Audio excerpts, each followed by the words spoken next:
Welcome back everyone. In the new video of our Python tutorial series, in this video we are going to learn single line if else statement. तो single line if else statement से आप समझ गए होंगे कि अभी तक हम जैसे यूज़ कर रहे थे कि हम पहले इफ़ लिखते, फिर उसका ब्लॉक बनाते, फिर एल्स लिखते, फिर उसका ब्लॉक बनाते। अब हम ये नहीं करने वाले, हम एक सिंगल लाइन में इफ़ एल्स दोनों को यूज़ करने वाले हैं। ठीक है, तो हम एग्जाम्पल के थ्रू समझते हैं कि कैसे हमारा जो जनरल वे है और ये single line if else statement ये दोनों अलग अलग हैं। तो मैं एक एग्जांपल लेता हूँ कि हम मैक्सिमम फाइंड कर रहे हैं अमंग टू नंबर्स। तो हमारे दो नंबर होने वाले हैं x और y। ठीक है, अब जनरल वे में हम कैसे करते हैं, if x is greater than y then हम प्रिंट करा देते हैं x,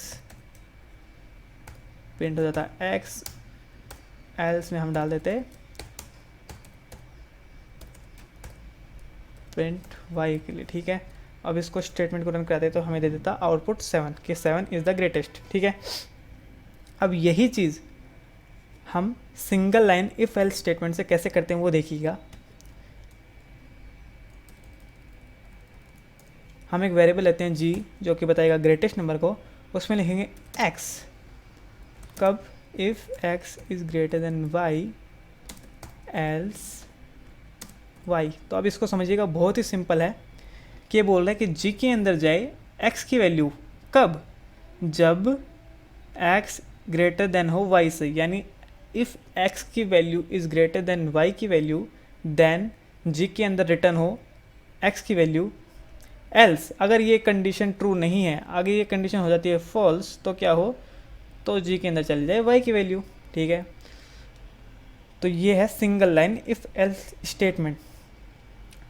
अब अगर आप C और C++ से फेमिलियर हैं तो आपको पता होगा वहाँ पर एक ऑपरेटर होता था, टर्नरी ऑपरेटर जिसको बोलते थे, वो सेम काम करता था सिंगल लाइन इफ़ एल्स की तरह। उसका जो सिंटैक्स या स्ट्रक्चर बोलूँ तो वो ऐसा होता था कुछ जहाँ पहले होती थी condition x greater than y, then वहाँ पर होता था question mark, then x colon y। मतलब वो आपको पहले क्वेश्चन पूछता था क्या x बड़ा है y से, अगर इसका आंसर है ट्रू तो g में वैल्यू चली जाएगी कॉलन के पहले वाली, अगर इसका आंसर होता है फॉल्स तो g में वैल्यू चली जाएगी कॉलन के जस्ट बाद वाली। ठीक है, पर पाइथन टर्नरी ऑपरेटर को सपोर्ट नहीं करता, यहाँ पर होता है single line if else statement. ठीक है, अब एक और एग्जांपल लेके देखते हैं जहाँ पर हमारे पास होंगे तीन variable x, y and z। ठीक है, तो इसको कैसे हम इसमें से कैसे हम मैक्सिमम वैल्यू निकालते हैं वो देखिए आप। Same variable g for the greatest x, if x is greater than y and also greater than z। ठीक है, देन else, अब else में क्या लिखेंगे, else में लिखेंगे y, पर उसकी भी एक कंडीशन होगी। else में y लिख दिया पर उसकी कंडीशन क्या है, if y is greater than x also greater than z। और else में अब क्या बचा है वो डाल दीजिए, तो else में अब बचा है z। ठीक है, यानी दोनों कंडीशन जब फॉल्स हो जाएंगी तो हमारा z ग्रेटेस्ट हो जाएगा, यानी ग्रेटेस्ट माना जाएगा। तो कैसे हैं देखिए, x, if x is greater than y and greater than z।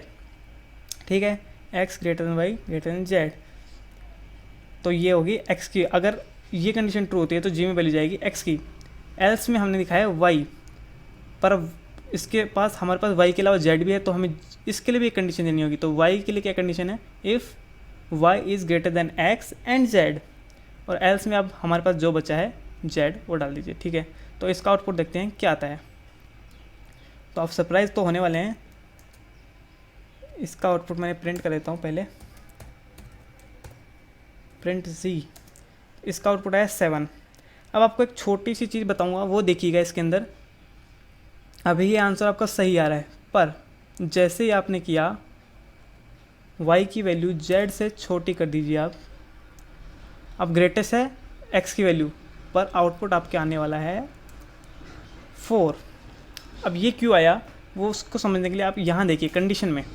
तो ये कंडीशन आपकी ऐसे वर्क नहीं करेगी कि ये कंपेयर होगा x y से और फिर z से। ये कैसे होगा वो देखिए, पहले y और z कंपेयर होंगे, y ग्रेटर देन z।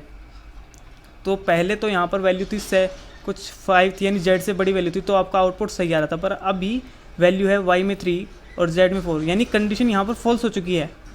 तो ये आपको इफ़ आपका x बड़ा है पर आपकी ये वाली कंडीशन तो फेल हो गई यहाँ पर ही, तो ये आपको फॉल्स दे देगा।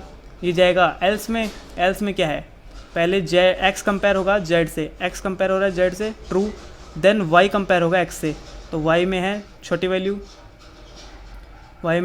वैल्यू x से, तो वो भी हो गया फॉल्स। चलो दोनों कंडीशन, एक ट्रू है एक फॉल्स हो गई, चलो ये फॉल्स हो गया। फिर एल्स में है z, तो z की वैल्यू प्रिंट हो गई।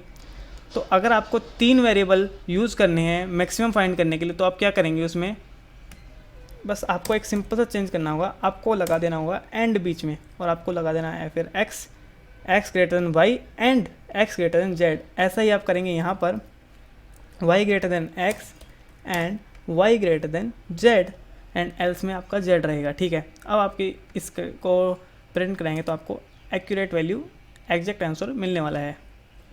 तो आप देखिए कैसे वर्क करता है एंड। तो अगर ये पहली कंडीशन जो यहाँ पर एक कंडीशन है एंड के इस तरफ और एक उस तरफ कंडीशन, यानी एंड 2 कंडीशन से सराउंडेड है। ठीक है, तो अगर आपकी ये वैल्यू पहली वाली होती है ट्रू, तो ये जाएगा दूसरी वैल्यू पे और चेक करेगा क्या ये भी ट्रू है। अगर ये दोनों ट्रू होती हैं तो वो रिटर्न करेगा ट्रू, और ट्रू रिटर्न करने पे x की वैल्यू g में चली जाएगी। पर अगर ये पहली ही फॉल्स हो जाती है तो ये सीधा फॉल्स हो जाएगा पूरा। मतलब एंड में आपको क्या, तो दोनों ही ट्रू चाहिए, ये स्टेटमेंट भी ट्रू होना चाहिए और इसके दूसरे साइड वाला स्टेटमेंट भी ट्रू होना चाहिए। अगर पहला ट्रू है तो ये जंप करेगा दूसरे पे और चेक करेगा कि वो भी ट्रू है। अगर वो फॉल्स होता है तो ये फॉल्स हो जाएगा पूरा, और अगर पहला ही फॉल्स हो जाता है तो ये दूसरे पे जंप ही नहीं करेगा, वो सीधे ही आपको फॉल्स रिजल्ट दे देगा। ठीक है, तो ऐसे आप, अगर आपको 3 वेरिएबल में कंपैरिजन करना है तो आप एंड का यूज़ करिए वहाँ पर, तो आप एक्यूरेट रिजल्ट पा सकते हैं।